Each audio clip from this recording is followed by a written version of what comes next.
देख रहे हैं हमारा खास शो आपके साथ। मैं हूं निदा अहमद। तो मकर संक्रांति पर महासंयोग इस बार कई सालों बाद जाकर के बन रहा है और सब लोग इसे वरदान के रूप में ले रहे हैं कि इस बार उनके लिए बेहद खास है।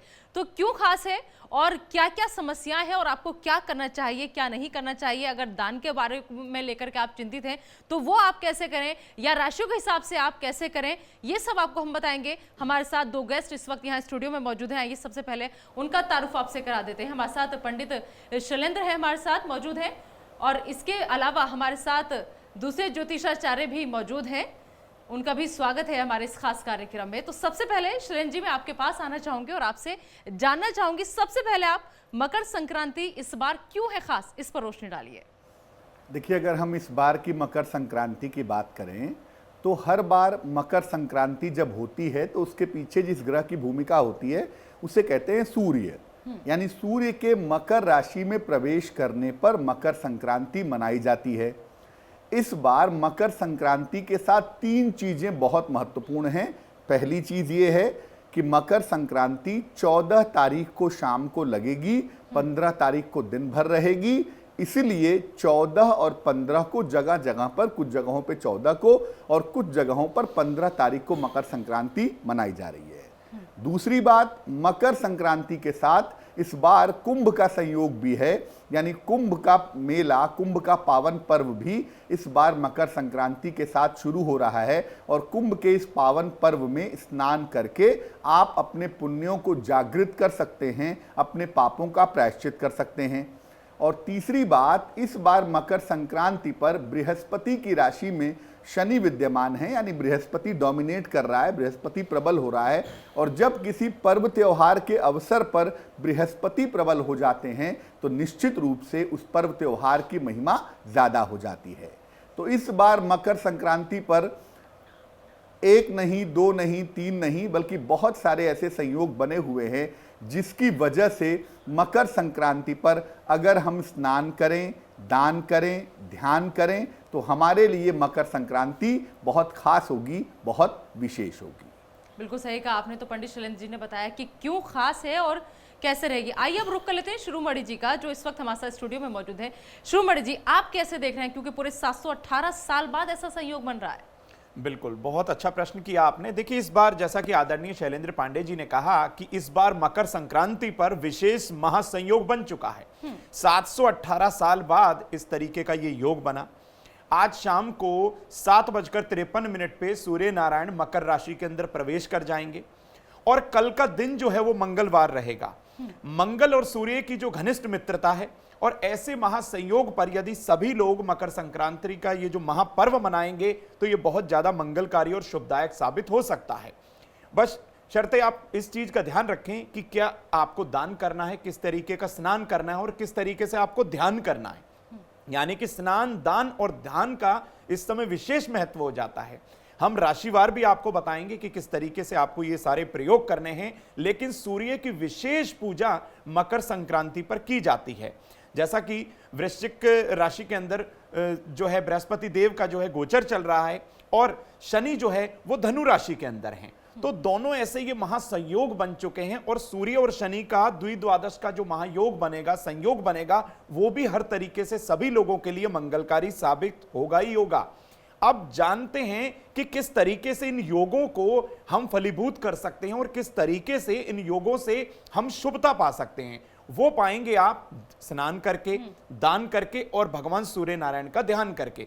तो आज ये विशेष से आपको जानकारी दी जाएगी। बिल्कुल शैलेंद्र जी, इस बार बड़ी असमंजस की स्थिति बनी हुई है। कुछ लोग कह रहे हैं 14 तारीख यानी कि आज है मकर संक्रांति, कुछ लोग इस दुविधा में फंसे हुए हैं कि 15 तारीख को है। ये असमंजस की स्थिति क्यों बनी हुई है और ये कैसे दूर होगी? देखिए, बेसिकली मकर संक्रांति होती तब है जब सूर्य मकर राशि में प्रवेश करते हैं।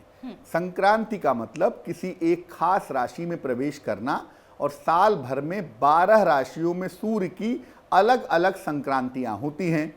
अगर हम मकर संक्रांति की बात करें तो सूर्य के मकर राशि में प्रवेश करने के साथ ही शुभता की शुरुआत हो जाती है और इसीलिए इस पर्व को बड़ा महत्वपूर्ण मानते हैं। जैसा कि सचिन जी ने अभी बताया हमें कि सूर्य आज शाम को 7:53 पर मकर राशि में प्रवेश करेंगे। वैसे तो 6 घंटे पहले इसका पुण्य काल शुरू हो जाता है, यानी आज दोपहर में 1:53 से इसका पुण्य काल शुरू हो जाएगा। यानी अगर आप चाहें तो आज दोपहर में 1:53 के बाद पवित्र नदियों में स्नान कर सकते हैं। लेकिन अगर हम मकर संक्रांति की बात करें, सूर्य मकर राशि में जो मौजूद रहेंगे, जो मकर राशि में विद्यमान रहेंगे, वो कल सुबह के समय होंगे। यानी कल का जो दिन है उसमें सूर्य मकर राशि में रहेंगे, आज का जो दिन है उसमें सूर्य धनु राशि में है। इसलिए बेहतर होगा कि जब कल सूर्य दिन भर मकर राशि में रहें, उसी समय पे उनकी पूजा की जाए, उसी समय पर स्नान किया जाए और उसी समय पर मकर संक्रांति का दान किया जाए। आज तो सूर्य धनु में है ना, तो अगर आज दान करेंगे तो धनु के सूर्य में दान करेंगे, जबकि आपको मनानी है मकर संक्रांति। इसलिए तकनीकी रूप से उदया तिथि के हिसाब से और सूर्य की स्थितियों के हिसाब से मकर संक्रांति 15 तारीख को मनाना ही उत्तम होगा। जी, कुल मिलाकर के क्योंकि आज का जो वक्त है वो शाम में 7 बजे का है, लिहाजा कल ही मकर संक्रांति लोग मनाएंगे। ये जानकारी साझा की हमारे साथ शैलेंद्र जी ने। सचिन जी, मैं आपके पास आना चाहूंगी और आपसे समझना चाहूंगी कि इस बार जैसे आपने राशियों का जिक्र किया अभी थोड़ी देर पहले, लेकिन बहुत से लोग ऐसे होते हैं जिन्हें अपनी राशियों के बारे में जानकारी नहीं होती। ऐसे में वो लोग कैसे इस दुविधा से निकले, वो कैसे दान वगैरह करें, वो कैसे मनाए मकर संक्रांति? बिल्कुल, देखिए सूर्य जब मकर राशि में प्रवेश करेंगे तो किसी एक व्यक्ति के लिए नहीं करेंगे, ये सभी लोगों के लिए करेंगे जो इस धरती पर विराजमान है, जो इस धरती पर जिंदा है। लेकिन आप ये मान के चलिए, यदि आपको आपका लग्न नहीं पता, राशि नहीं पता, कोई चिंता की, कोई टेंशन की बात नहीं है।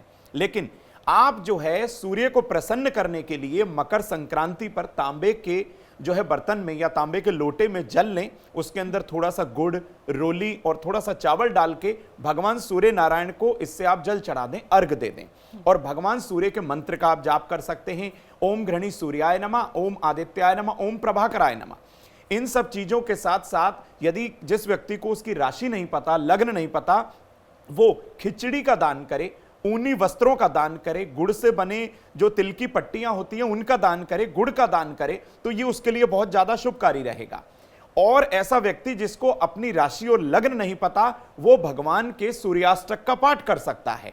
उसे कोई चिंता की परेशानी की बात नहीं है। वो बहुत आराम से लाल आसन पर बैठकर पूर्व दिशा की तरफ मुंह करके या फिर प्रत्यक्ष सूर्य देव के सामने किसी आसन पर खड़े होकर सूर्याष्टक का पाठ करे। पहले जल अर्पण कर दे, फिर सूर्याष्टक का पाठ कर ले, अपने माता पिता के चरण स्पर्श कर ले, जरूरतमंद लोगों के अंदर कुछ ना कुछ जो है भोजन का दान कर दे, खिचड़ी का दान कर दे। तो ये सारी चीजें उसके लिए एकदम से सर्वोत्तम साबित होंगी यदि उसको उसका लग्न और राशि नहीं पता है तो।